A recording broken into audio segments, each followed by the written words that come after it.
Hey everybody, it's a little bit of a wobbly mode. It's been a little while since I've done a video. I figured I probably should do a little bit of an update.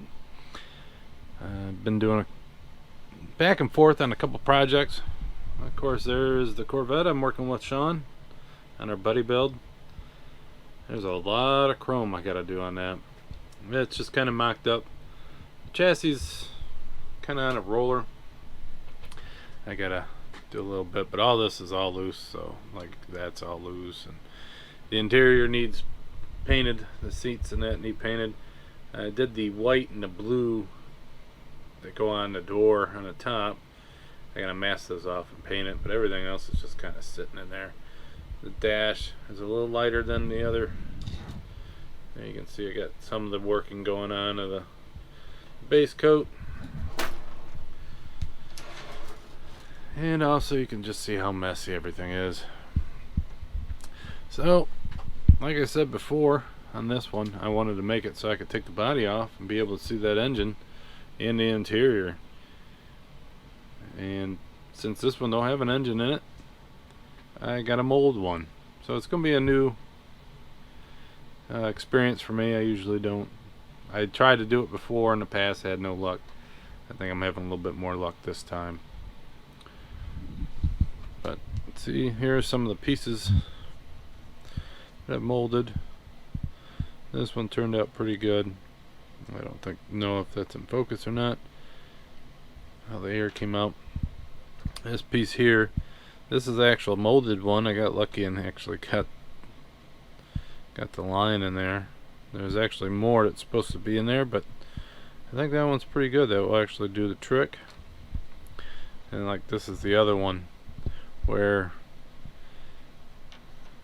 I wasn't able to get the resin in quick enough into the mold, so it hardened up before I got to it. There's the front of the engines. I got some 4-barrel carbs I had from, what kit was that? The Frank Kona Camaro. So I made a mold and been pouring some of those, trying it. And there's some pinholes and stuff like that I'm trying to get worked out. I'm gonna have to work that around in there before it hardens. I don't get much time. There's a set of valve covers, turned out pretty good. This is the third set of these I've actually printed. The first set was pretty soft, so I had to make sure I got enough hardener in there to actually do that. And these ones are pretty hard. The other ones are pretty much a rubber. So there's that. And here's a couple firewalls I did. The brake master cylinder, the reservoir and all that, having a problem with those, so I'll try that again on the next one. I'll probably put a little wire. I'll probably put a wire like that and try to work out that air bubble. Like I said, it's a learning experience. So let me put these aside. So on the Mustang, you can see I painted the mirrors. I got them red and black. So the exterior, and as this is, it's done, but I wanted to add more to it.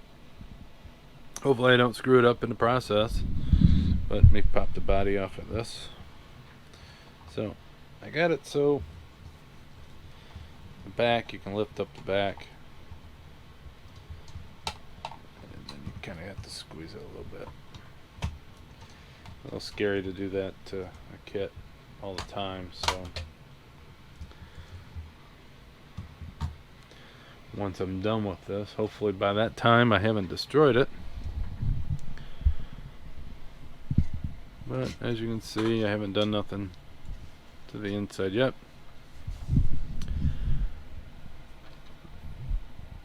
For the firewall, you know, they simulated this and actually made it to hold the gas pedal, so I'm going to just cut that off right there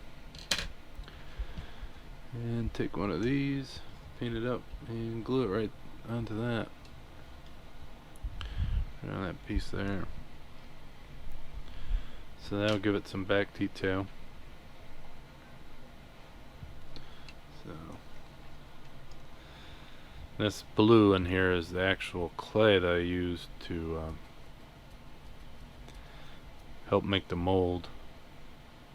I was using it to fill up some voids and stuff and I got on there. But it's pulled out of the mold now. So like this is the second one.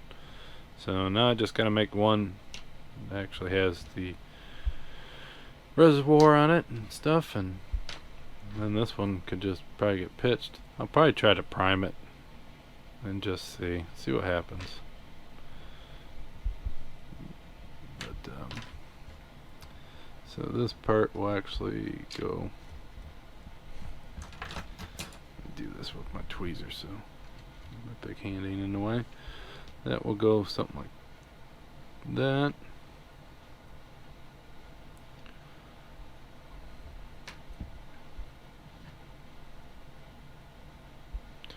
This will sit on top.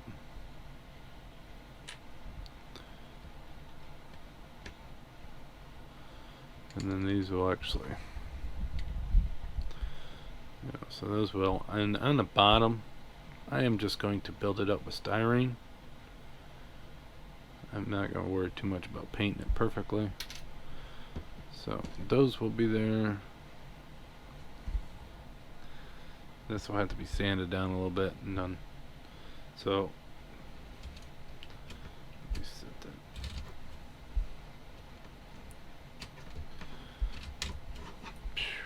The tops of these here is where the valve covers go. So if you just imagine them valve covers there, you're not going to see the exhaust and you ain't going to see any of this. So I'm just going to glue styrene on it, and then I'm going to glue that to the front, and so all this will be all hidden. And then I got an electric fan and radiator that will go into that. And I think by the time I add all these parts, so there's 4, 5, 6, 7 parts I'm going to add to it.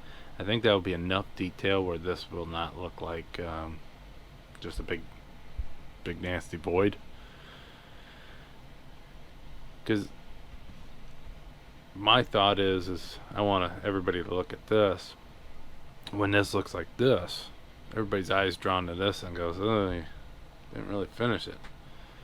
But I want you to look at that instead, because I spent so much work on that. I'm so happy with that, which is the whole reason I want to be able to take the body off, is to actually show this, because if you look in the windows you really can't see that. So I'd like to thank all my new subscribers. I've noticed I've grown quite a bit in the last month, and I really appreciate it. I must be doing something right if everybody's subscribing to me. That's how I'm gonna go by that. So I really appreciate it. I kind of feel bad I was getting all these subscribers and I haven't put a new video out, so at least I'm justifying that today. I'm gonna keep working on this, and I'm gonna get to the Corvette. I still haven't finished the Tiger Shark and the Predicta. Those two are still sitting on the shelf, kind of waiting for me to get back to them. I haven't forgot them. I kind of just don't have the heart of those kits right now. They're going together all right. They're just, I don't know, they have lost their fun, I guess. We've all been there, right? Another project is I want to mold these tires. I do have a 2-part rubber, I guess resin you'd call it. So I want to make a mold of this and make some tires, because I have two El Camino kits that I got pretty cheap, and I actually would like to make like a wild mud bogger version, I guess you would call it, with a little bit of a lift, and put these wild tires on it and I don't really see these too often where I can buy them. They're already made, like the resin guys and stuff like that, so I like to be able to make these. There's a couple other wild ideas I'd like to try. I'd like to start getting into more crazier things. Instead of doing a lot of the box stock stuff I do, I see a lot of people doing, I wouldn't say Mad Max versions, but just, you know, out there. They're kind of wild. And I don't do enough of that stuff. I like to get into that. So I think I'd like to have a mold of this tire and have maybe 6 sets of these just to mess around with. Because that is a really nice tire. This one is from the Revell, the Jeep Wrangler. I really don't want to buy a bunch of Jeep Wranglers just for the tires, because I don't know. There's only a couple ways you can, for me to do a Jeep, I guess. And what if you don't have the big mudders, then a Jeep ain't fun. So that's about where I'm at. Hope you guys are having a good one. And until next time, I'll talk to you then. Bye.